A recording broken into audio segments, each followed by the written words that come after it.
Hello, folks, and welcome to another audio topic. This is J77, and today's topic I'm going to bring about is the Brooklyn Nets, their new logo, as well as the arena and the impact it may or may not have within my hometown of Brooklyn, New York. About a few days ago, the Brooklyn, New York Nets have revealed a new logo, as well as their jerseys and sweaters and hats. Is already being sold at Modell's and other sporting venues.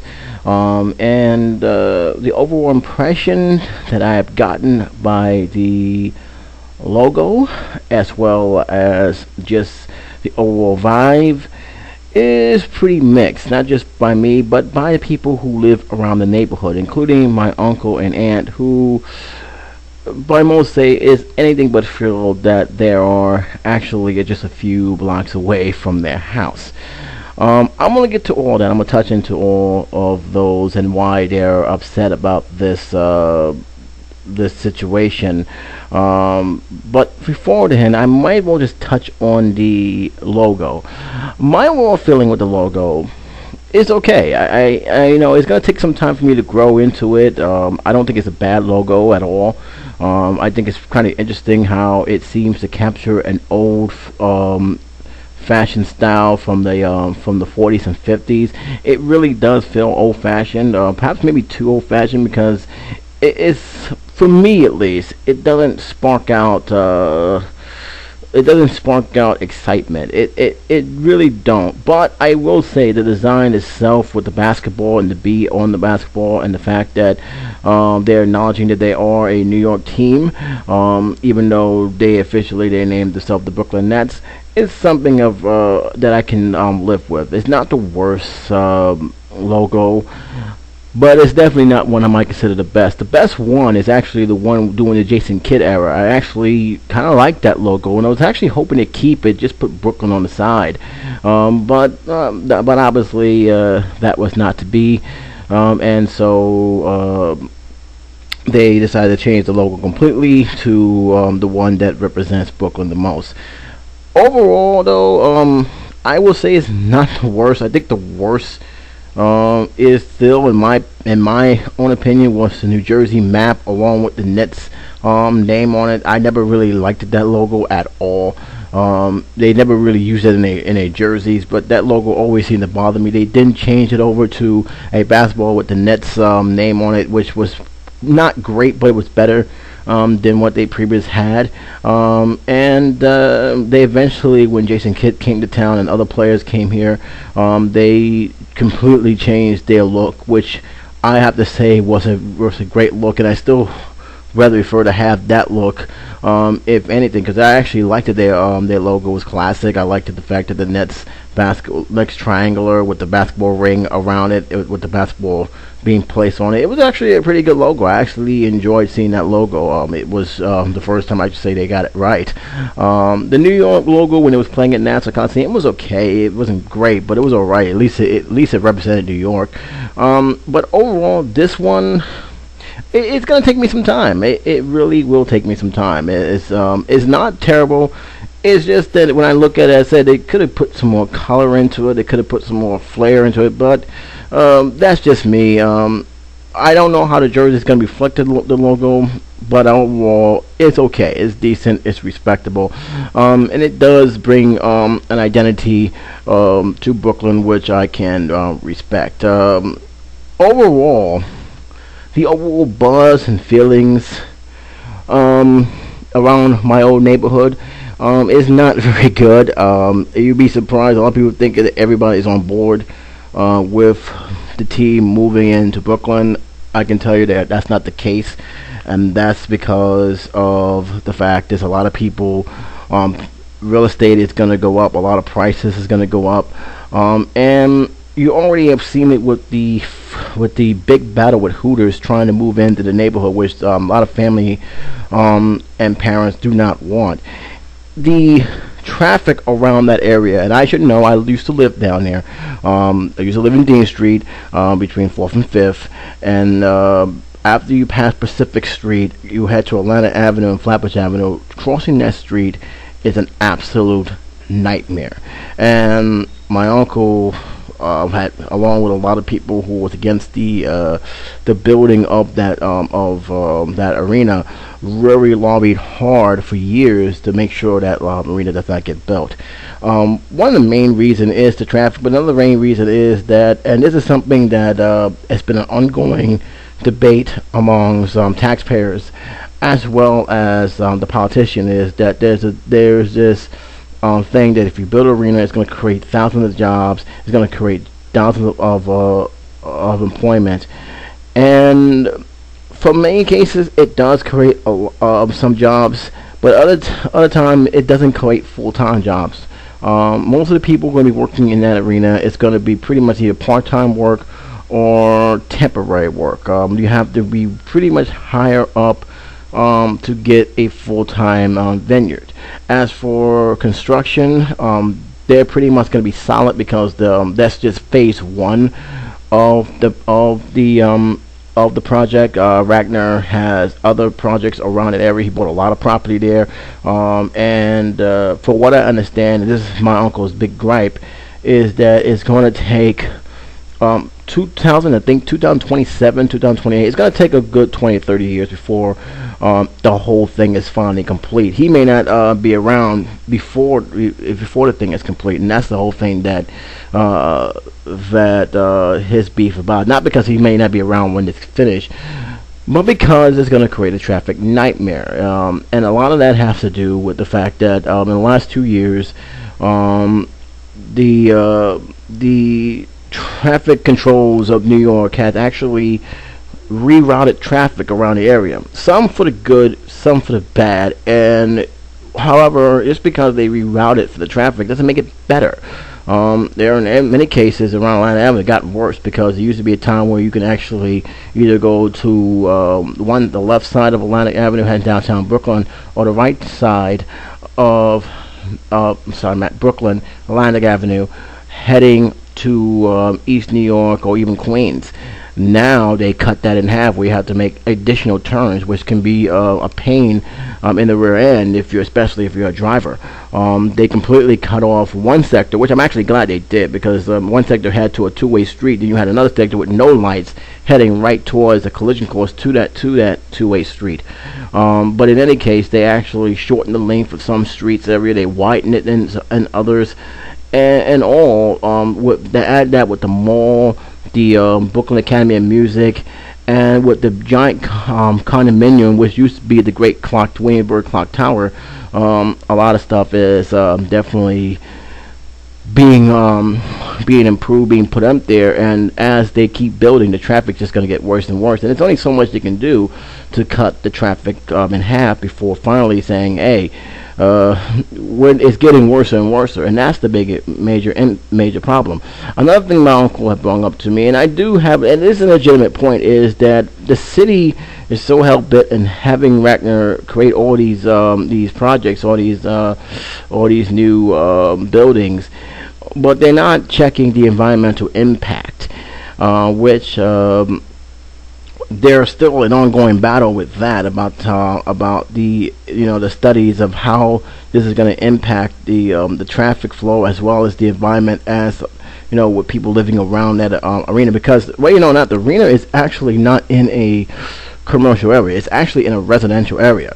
Once you pass that arena, you're going to houses. It's not like Madison Square Garden, where you have like hotels and you have like restaurants and you have like stores.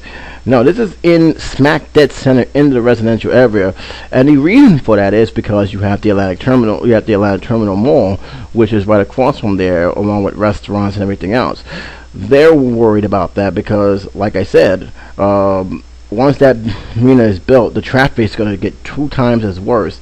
And unless they had a contingency plan of how to direct this traffic where it doesn't affect the everyday lives of people who actually live and work there, for that matter, it's gonna be ugly. It's gonna be pretty much a traffic nightmare for those going in and out that one centerpiece of Brooklyn, because that is the centerpiece of Brooklyn that they are building that in.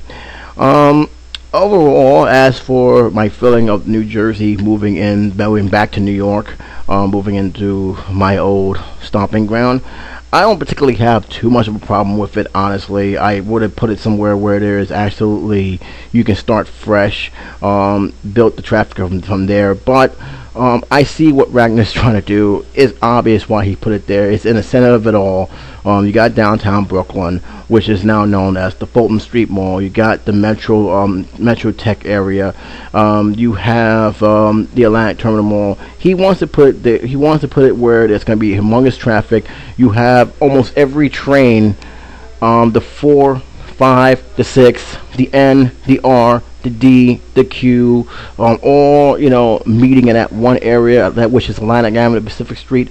So there's definitely merit for him to place that arena there. It's just the problem of traffic, and it's just the problem of once that arena is there, how much the real estate is going to go up. Because let's be honest, when I used to live there, it was fairly reasonable to live there. You can still live there. You can still, buying stuff like groceries and stuff was pretty reasonable price. Now with all these new stuff, everything is going up and up and up to the point now where once that stadium starts to go up, once the stadium got to put there, everything's just going to skyrocket to the point where it's almost unaffordable. Right now, my uncle and I, we had a nice little chat, and he said that had he not owned the house the way he did, he probably would never afford to live in the neighborhood that I used to live in, and I can't even afford to live in that neighborhood now because the price is so high with the new complex apartment buildings being put up there, the condominiums that are constantly being put around there. So yeah, it's definitely a real estate boom there, and and for those who own that piece of property, it's a good thing. For those who have to live there, not so much. It is definitely very expensive. Park Slope had really changed over the years, and we have new people coming in, but at the same time, those people have the money to live there, where other people are just struggling getting by to the point where they're just leaving altogether. As what happened when change progress, I guess, but. Like I said, with that new arena, there's going to be a lot of situations that the city is going to have to be ready for. And with the stadium, pretty much the Nets are not going to open the stadium up. The Nets are going to be the secondary thing that's going to open up, because JC, for what I understand, is going to have a concert there. So that's going to be like the coronation of that arena. And speaking of Jay-Z, I'll make this the last thing. Somebody put on YouTube, I don't know who it was, but he said that he is not a good fit for that basketball team, being a minority owner. I don't think that's the main problem, because like I said, he's not making major decisions, and he do own a piece. He has the right to own a piece of the team, but I don't think he has much of a say of what goes on in the day-to-day operations. He's not like Michael Jordan, who owns who just by looking at the media and the news, that he has a lot to say at what goes on with the day-to-day operations. So him being a minority owner, it doesn't bother me. He's proud to have the team there, and you know what? So be it. It all comes together about how they play when the season starts, and how much new fan base is going to have. Because I got news for you. Just because they live in my hometown, I'm not abandoning ship on the Knicks. I know the Knicks haven't been in a match with going because of the ticket prices, but I still, when they get a chance, watch them on television, and I'm still rooting for my Knicks, even though I don't think they're going to do much in the playoffs this year, and they're pretty much almost halfway out anyway. I'm still rooting for my Knicks. Brooklyn, the Nets, they're not going to take the Knicks fans away. In fact, if anything else, they're going to have new fans coming into the arena. They're going to have probably some fans who were Jersey Nets fans going there, as well as some new fans who really don't like the Knicks, but will pretty much adapt the Brooklyn Nets as their own, and that's where it should be. I mean, they're gonna have their own fans as well as the Knicks having theirs. So I don't think nobody's jumping ship on the Knicks just yet. I could be wrong. There may be people just so frustrated they said, hell with it. I got my own team now. I don't have to go to Manhattan to watch them. And the ticket price, even though I don't think they're gonna be cheap, is probably gonna be cheaper for going to a New Jersey Nets game than it is for the Knicks. But time will only tell. I will say this, that if I'm the owner, and I know that the owner has a lot of money and invested in this, I know he's a Russian millionaire, he better start, getting talent there quick, because whether he realizes it or not, New York has no patience for losing teams here. They will quickly turn on you. They want nothing but the best, and that's it. They want a winning team, and they don't want this team treated as a low market team. They have a $1 billion stadium, which part of it is done in taxpayer dollars, which I'm never really happy about. But more importantly, they have a team that many people respect big things out of, and for them to go in there and have a terrible season is just not gonna fly. So I hope they realize that coming into next basketball season, they have a full season to build with draft picks as well as some talented players. But I hope they start doing that and really become compete and be a contender come playoff season next year. But that's a long way down the road. Otherwise, with this option of my, not my mixed feeling. It's not a bad feeling with the jersey, or I say the logo, because they haven't really officially said what the jersey may look like yet. They did say it's going to be black and white. I think the black is going to be for the home the home jersey, and the white is going to be the road jersey, or vice versa. But it's not been really official yet. They do have the sweaters, they do have the hats, they do have the hoodies and so on. So they're selling them. That's what they're pushing for them, and for the most part, many people do have a good reception, at least for Brooklyn, have a very positive reception to the new logo. It definitely does have an old style feel to it from the 1940s, 50s, and for the most part, I can't say it's a terrible logo. I can't say it's a bad logo at all. But like I said, does it really pump me up for it? I really can't say it does. It's a good logo, but it's not something that I considered a memorable logo down the road. Dallas Cowboys, memorable logo. The Yankees, memorable logo. The Rangers, memorable logos. The Minnesota/Dallas North Stars, memorable logo. Love the Predators logo. This logo, it has to grow on me. That's basically what I'm saying. It has to grow on me. But in any case, New Jersey, sorry, can't name New Jersey no more. Brooklyn, New York Nets, welcome to my neighborhood. I hope you guys have a good, successful year. But don't count me for rooting for you guys when you face the Knicks. I am a Knicks fan, and that's the way I stay. Even though the Knicks have gave me nothing but heartaches for the last 11 years, I'm still sticking with my team no matter what. Well, that's it for this edition for the audio topic. You guys make your own comments on this video. Have you seen the new logo? Do you like the logo? Do you not like the logo?